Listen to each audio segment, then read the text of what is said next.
Salut! Aujourd'hui, on va s'attaquer à une vidéo que vous me demandez depuis le début de la chaîne. La signalisation ferroviaire. Oh, et puis... pas envie. Ouais, toujours pas. Très déçu. Donc on va se regarder un film. Bon, je vais malgré tout faire une vidéo maintes fois demandée. Une analyse ferroviaire de... Unstoppable. Comme tout ce qui est ardemment demandé, cette vidéo sera logiquement peu vue. Mais parler de films ferroviaires, j'aime bien, car c'est l'occasion de parler de cinéma, et j'aime le cinéma. J'aime bien me retourner dans le noir et contempler le visage des autres spectateurs. Donc je vais faire mon relot de service et relever ce qui y va et ce qui ne va pas par rapport à la réalité. Vous savez, ce mec pénible au possible qui vous gâche un film, car il oubliait que le cinéma n'est pas un documentaire, et que le spectateur signe, de facto, un contrat quand il regarde un film. Celui de la suspension consentie de l'incrédulité. Bah moi, j'ai volontairement pas signé ce contrat dans cette vidéo. Aussi, je vais être chiant. Merci, capitaine chiant. Allez, go. Alors, attention, on innove en commençant par la conclusion. Oui, ce film est tiré d'une histoire vraie.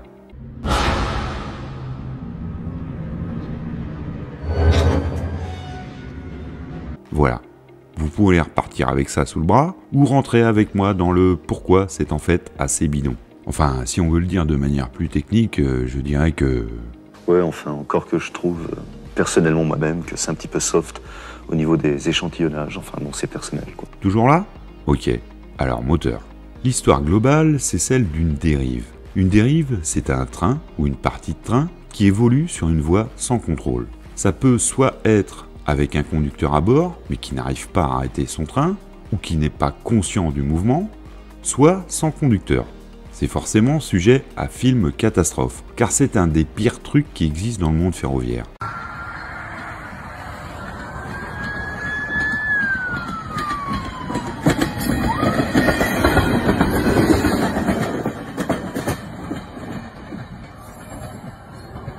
Alors oui, ça existe en vrai.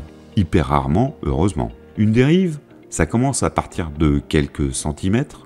Un train à quai qui bouge d'1 mètre, sans que ce soit voulu, c'est une dérive. Et ça va jusqu'à ce qu'on arrive à l'arrêter. Donc 10, 20, 80 km. Le risque, c'est bien entendu qu'il vienne taper un autre train, ou qu'il déraille dans une courbe, car on ne contrôle plus sa vitesse. Ou encore qu'il heurte une gare en butoir. Vu l'énergie cinétique d'un train lancé, c'est une bombe incontrôlable. Voyez le niveau de gravité du truc. Dans la série des cauchemars que font tous les conducteurs, la dérive arrive sur le podium, si ce n'est en tête. Et rien qu'en imaginaire, c'est terrible. Et on se réveille en sueur, le cœur qui bat à 4000, et on a du mal à revenir à la réalité. Alors, en vrai, j'ose même pas imaginer. Y a-t-il eu des cas en France? Oui. Peux-tu nous en parler? Non. Ouais, non, ça serait beaucoup trop long et hors sujet, car on est là pour le film. Donc Unstoppable est réalisé en 2010 par Tony Scott. Tony était un touche-à-tout qui faisait des films d'action. La saga des Predators, c'est lui. Top Gun, c'est lui. Le flic de Beverly Hills 2, c'est lui. USS Alabama, Spy Game, tout ça c'est lui. On commence par une séquence présentation des héros. Et comme dans tout bon film ricain, il y a l'histoire de famille compliquée et la vie de couple pas terrible. Enfin, tout ce mielleux autour qui ne sert à rien. Vraiment à rien? Bon, pas tant que ça en fait. Car quand on regarde les vrais événements conduits, le facteur humain n'est jamais loin. Une infime minorité d'événements arrivent car les gens ne savaient pas faire. L'hyper grande majorité, ils savaient très bien faire. Mais à cet instant, quelque chose a fait qu'ils ont mal fait. Une pensée, un souvenir furtif, une angoisse, un grain de sable qui est venu perturber l'esprit humain.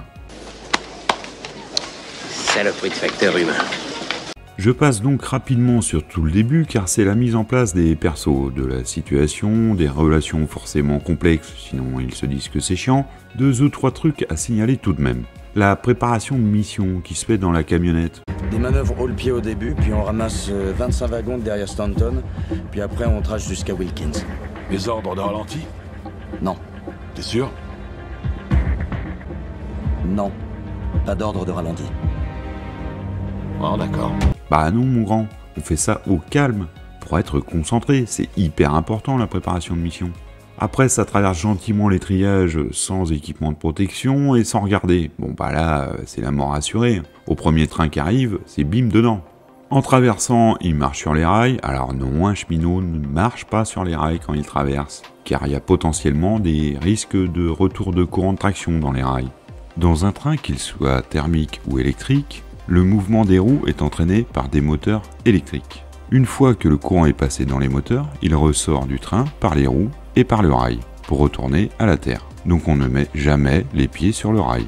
J'en suis à 7 minutes générique inclus et c'est déjà que des conneries. La connerie à ce point-là, moi, je dis que ça devient gênant. Bon bah clairement, on n'est pas sur un documentaire, mais bien dans un film ricain. Alors pour ceux qui avaient encore à l'idée que ça retraçait une réalité, non. Ça s'inspire très librement de faits, pas plus. Le mec qui répond au téléphone alors qu'il fait l'attelage, non là, c'est trop. C'est plus du facteur humain, c'est un concentré de conneries. On va avancer un peu, ah si, encore un détail, ils viennent de dételer un train, mais n'ont pas séparé les boyaux de frein. Du coup forcément, ça fait élastique et ça se détache d'un coup sec. Il s'en va ton train. Un boyau, ce n'est pas un attelage, mais si on ne veut pas avoir à le changer tous les 3 jours, on le débranche avant de bouger. Le bilan d'état du train qui se fait une fois en route. Robinet d'arrêt fermé, frein à main desserré. État actualisé du réseau, graphique d'occupation, bon de commande, les fiches horaires sont remplies, on peut y aller. Eh ben, n'importe quoi. Tu fais ça avant de bouger, car mieux vaut découvrir un éventuel problème avant d'engager les voies. Il y a plein de trucs qu'on ne voit pas, comme le comment il rentre dans le réseau, sans rien demander à personne. On va dire que c'est sous-entendu. Pendant ce temps-là, l'autre bouge sa rame, sans frein. Sauf qu'il bouge un peu vite à mon goût. Manœuvrer sans frein, ça se fait hyperement, car on sait qu'on n'aura que la locomotive pour freiner tout le train, donc il ne faut pas accumuler beaucoup d'énergie cinétique. Notez au passage que les codes du cinéma ricain sont assez simples. Regardez la tête de prix Nobel du gars qui va faire n'importe quoi. On sent bien que c'est pas le couteau le plus affûté du tiroir. Il y a le chef de manœuvre dehors qui donne des indications, mais le conducteur il bidouille sa radio, donc forcément il n'entend pas les consignes.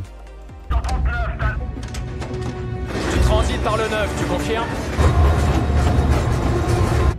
En manœuvre, quand on n'entend plus rien, on s'arrête immédiatement. Bah, pas lui. Le conducteur se rend compte que l'itinéraire est mal tracé. Une aiguille n'est pas dans la bonne direction. Attends 2 secondes. Y a un souci? C'est la pointe, ils ont oublié de la changer. On est encore tracé en D16. Et il sait qu'il va avoir du mal à s'arrêter avant, vu qu'il n'a pratiquement pas de frein et qu'il roule trop vite.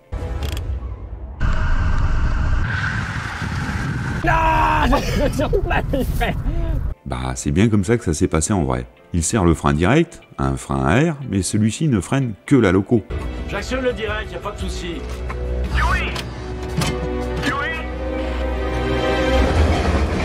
Pour gagner un peu de potentiel de frein, le conducteur fait une manip. C'est un train thermique électrique, c'est-à-dire que le moteur thermique entraîne une génératrice, qui elle-même alimente les moteurs électriques. Avec une manip au pupitre, on fait du frein moteur. C'est la même commande que pour accélérer, mais après avoir enclenché une position frein dynamique. Un moteur électrique, c'est grosso modo un truc où j'envoie du courant et où je récupère un mouvement. Et si je l'inverse, j'obtiens une dynamo de vélo. La roue fait tourner la dynamo qui produit du courant. Bon, et bien si ce courant, je l'envoie dans un grille-pain, ça force la dynamo à continuer à en fournir, et donc à transformer le mouvement en électricité. En vélo, la dynamo freine le vélo, et il faut forcer plus sur les pédales pour avancer. J'ai donc quelque part un frein, même si ce n'était pas sa fonction. Bah voilà, prenez ce principe, dimensionnez-le à la taille d'un train, mettez des grille-pains en toiture, et vous avez un frein électrique. Chez nous, c'est sur 2 plages de commandes différentes, donc pas de risque de se tromper. Bah, pas chez eux. Donc le conducteur met le frein dynamique à fond, et là, tranquillou, il descend de sa loque pour aller faire l'aiguille. Chez nous, le mec qui fait ça, il touche plus une loque. Et ça, pour un petit moment. Bon, bah, chez eux, ça a l'air de passer. Il se dit que son train va finir par s'arrêter, et qu'il remontera dedans après avoir tracé l'aiguille. Et là, le début du drame. Le conducteur avait mal enclenché son frein dynamique, aussi, au lieu de freiner à fond, le train se met subitement à accélérer à fond. Le conducteur a juste eu le temps de tracer l'aiguille. Et adios le train. Là encore, c'est réellement comme ça que ça s'est passé. Alors je dis pas que c'est bien, c'est totalement n'importe quoi. Entre la manip du frein qui est complètement stupide et le fait de descendre alors que le train est même pas à l'arrêt, là, forcément, on voit la cata. Chez nous, comme je disais, pas de risque de se planter, car ce sont deux commandes différentes. Et si le frein saute, on tombe en panne. Au pire, ça arrête de freiner, mais ça ne se met pas à accélérer. Et vu que le conducteur n'aura jamais quitté sa cabine, ce sera vite résolu. Alors, on va se dire, oui, mais il y a la VA. Vous savez, le truc qui arrête les trains tout seul si personne n'appuie sur un bouton dans la cabine. Et si vous savez pas ce que c'est, vous avez qu'à regarder cette vidéo. Donc la VA, oui, il y a ça aussi sur les trains ricains. Sauf que le fait d'avoir abaissé la pression de conduite de freinage en désaccouplant les boyaux a rendu inopérante la veille automatique. En effet, il n'y a du coup plus d'air à purger. Chez nous, la VA aurait ouvert le circuit de traction. Donc on aurait au moins coupé l'accélération. Bah, pas chez eux. Mais en manœuvre, la VA est assez souvent inhibée, afin de simplifier le changement de position dans la cabine. En manœuvre, on bouge souvent dans la cabine, pour voir un coup à gauche, un coup à droite. Et s'il y a bien plusieurs appuis VA dans la cabine, forcément, être contraint par ça, ça laisse moins de liberté. Donc c'était souvent isolé. T'es marié? Ouais. Alors, quoique, c'est une longue histoire. Bah, on a la journée. Et là, vous allez me dire, c'est quoi le rapport entre les histoires de couple du héros et l'événement? Bah, aucun. Et c'est là que c'est complètement stupide. Ils avaient la possibilité de faire apparaître le facteur humain dans l'événement. Et ces neuneux le mettent là où il n'y a aucun intérêt, en dehors de l'événement. Oui, mais comprenez, c'est le héros, donc c'est utile pour le mélodrame. Sauf que ça n'a aucune réalité et surtout aucun intérêt. Donc nos héros et leurs soucis familiaux évoluent sur des triages et rotondes avec leur train. Ils parlent entre eux à la radio, mais jamais avec un poste qui dirige l'ensemble. Il y a d'autres trains autour qui évoluent aussi. Et s'il n'y a pas un chef d'orchestre pour diriger ce ballet, c'est la cata assurée. Bah là, non. Chacun décide de bouger comme il veut et ukulélé. Bon, je vais arrêter de m'attacher à tous ces détails, qui n'en sont pas, sinon cette vidéo va durer plus longtemps que le film. Ah oui, là j'en suis à la minute 15. Et rien qu'en écrivant cette phrase, je vois de quoi me faire saigner les yeux dans cette minute 15. J'ai vraiment besoin d'un gros câlin, mon pauvre lapin. Les mecs discutent entre eux alors que leur train est en dérive depuis plusieurs minutes. Tout va bien. Bon, ok, j'arrête, j'ai dit. Ah, un truc quand même.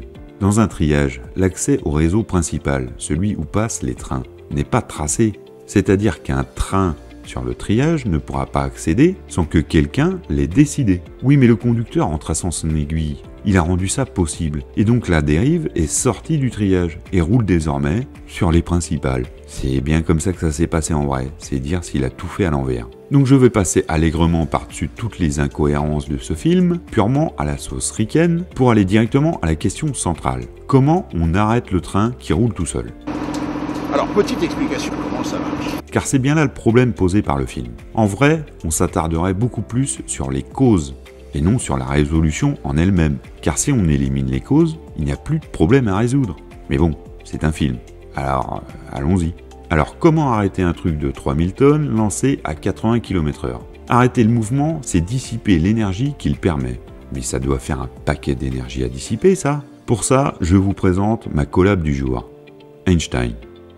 Bon, le vrai n'était pas dispo, donc on va juste prendre ses écrits. Donc le monsieur a dit que l'énergie cinétique d'un truc en mouvement, c'est égal à 1/2 de la masse multiplié par le carré de la vitesse. Bon, alors je suis une bille en maths, mais là c'est pas très complexe, donc on devrait y arriver. Le train fait 3000 tonnes, donc 3 millions de kilos. Il roule à 80, donc 22 mètres par seconde. Ça donne donc E est égal à 1/2 de 3 millions fois 22 carrés. Alors deux têtes et hyper rapidement. Bon, ok, la tête de l'ordi, ça fait en gros 740 millions de joules. Bon, nous voilà bien avancés avec cette valeur, donc on va traduire. Ça va pousser tout ce qu'on mettra devant, et on n'arrivera pas à l'arrêter comme ça. Bon, merci Einstein, j'espère que ces endroits ne vont pas me poser un claim. Bon, revenons à notre film. Là, ils sont passés à côté d'une scène d'action. Étrange, eux qui en mettent partout. Car dans la vraie histoire, 2 cheminots ont tenté de rattraper le train fou avec une voiture, afin de monter dedans et l'arrêter. Mais la vitesse du train était déjà trop élevée. Ils n'ont pu que le regarder passer au passage à niveau suivant. Bah où il est le train? À la place, inventer une scène qui n'a jamais existé. Une scène avec un véhicule à rail-route qui tente de rattraper le train.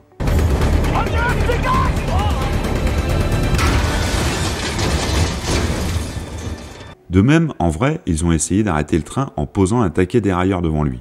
Le faire dérailler volontairement dans une zone sans trop de risque pour ce qu'il y a autour, c'est une solution. Un taquet dérailleur, ça sert souvent à protéger une sortie de triage, pour que justement un train ne puisse pas rentrer sur les voies principales sans que ce soit pleinement voulu. Malheureusement, le système a été éjecté par la force du train, car il allait déjà bien trop vite. Et lui, il a continué sans problème.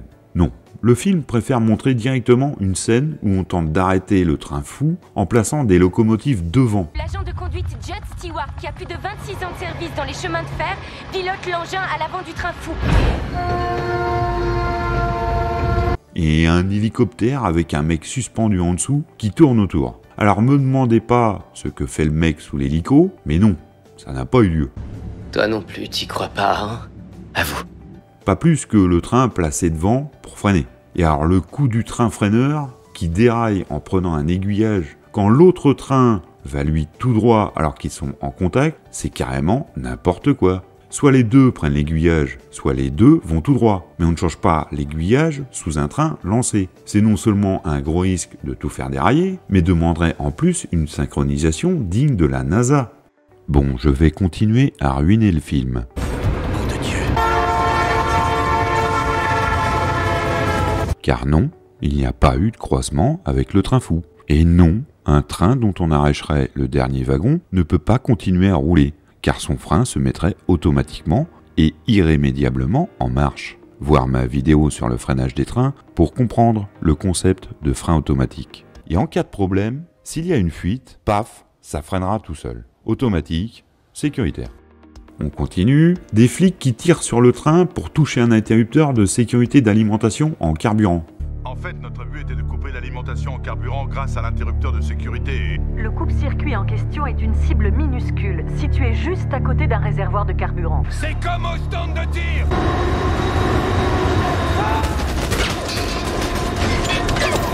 Alors, comment dire? Non mais même Rambo n'y aurait pas pensé à celle-là. Et le pire, c'est qu'ils l'ont fait en vrai. Et que c'était complètement stupide, car on a toute chance de toucher autre chose, et de rendre la situation encore pire, ou d'exploser le bouton sans pour autant l'activer. Et en effet, en vrai, ils ont dégommé le bouchon du réservoir, mais pas touché le bouton. Ah tiens, alors que voici l'entrée en scène du taquet dérailleur. Bon, bah ça arrive pas du tout dans la bonne chronologie, mais au moins il est là. Votre train, il va basculer sur sa droite et se coucher. Le salopard, il va rien comprendre.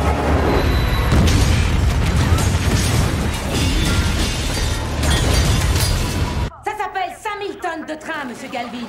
Notez au passage que le train vient de gagner 2000 tonnes par rapport à la réalité. La magie d'Hollywood, sans doute. La magie!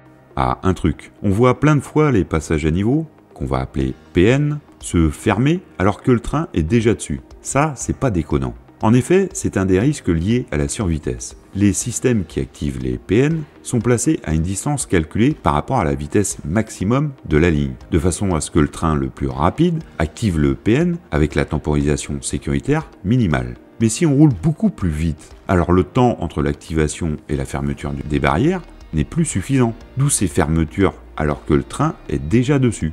Incroyable, un truc cohérent dans le film. Alors, les locomotives rattrapent le train fou, et vu que ce sont des attelages automatiques, la liaison mécanique peut se faire sans intervention humaine. Bon, par contre, les freins, pas possible. Car il faudrait raccorder la conduite d'air, les fameux boyaux. Donc, juste la liaison mécanique. Bon, en vrai, il n'y a pas eu d'histoire de wagon de céréales qui se brise et lâche sa cargaison. Mais oui, ils ont bien raccordé les trains. Et tout ça en roulant. Après, tout le jeu a consisté à freiner le train fou en freinant les locaux en queue, sans casser l'attelage. Car pour rappel, les locs de queue ne commandent pas les freins du train devant. Et à partir de là, on rentre dans une autre dimension, avec des super-héros qui vont aller sur le train fou pour activer les freins. Alors, non, il n'y a pas eu besoin de ça, et ça tombe bien car ce sont des cheminots, pas des super-héros. En vrai, les freins des locs en queue ont été suffisants. Et de toute façon, non, on n'aurait pas risqué une vie pour jouer à bébel sur les wagons. Le train qui prend la courbe sur un seul côté des essieux. Non. Et si ça devait arriver, le rail casserait directement, ou les attaches aux traverses.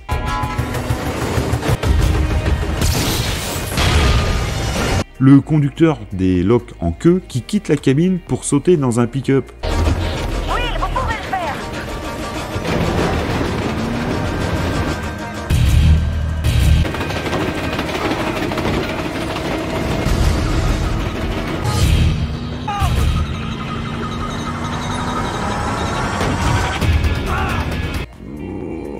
Pas n'importe quoi. Bah non mon grand, tu restes dans ta loque. D'autres agents se chargeront de tenter de monter dans le train fou. Car oui, en vrai, une fois suffisamment ralenti, des agents ont couru le long du train fou pour monter dedans. Et ils ont réussi. Ils ont alors activé les freins de tout le train et l'ont arrêté. Alors bien entendu, dans la réalité, ils ne roulaient pas à plus de 60 miles à l'heure à ce moment-là, mais à moins de 11 miles à l'heure. C'était des humains qui couraient pour monter dedans, pas des guépards. L'équivalent du bureau enquête accident américain déterminera que les causes sont humaines. Il n'y avait pas d'anomalie système et pas d'anomalie sur l'engin. Le train a été en dérive sur 114 km. Ils détermineront après qu'il était hautement improbable qu'un tel événement se reproduise, car il faudrait non seulement répéter toute la série des erreurs faites par le conducteur, mais en plus les faire dans le même ordre. Voilà, fin du drame. Donc vous l'aurez compris, ce film part d'une base réelle, et en fait un gros n'importe quoi, sauce Hollywood. Mais c'est divertissant, si on accepte le deal de suspension consentie de l'incrédulité. J'aime trop cette expression. Allez, à bientôt et tchou tchou.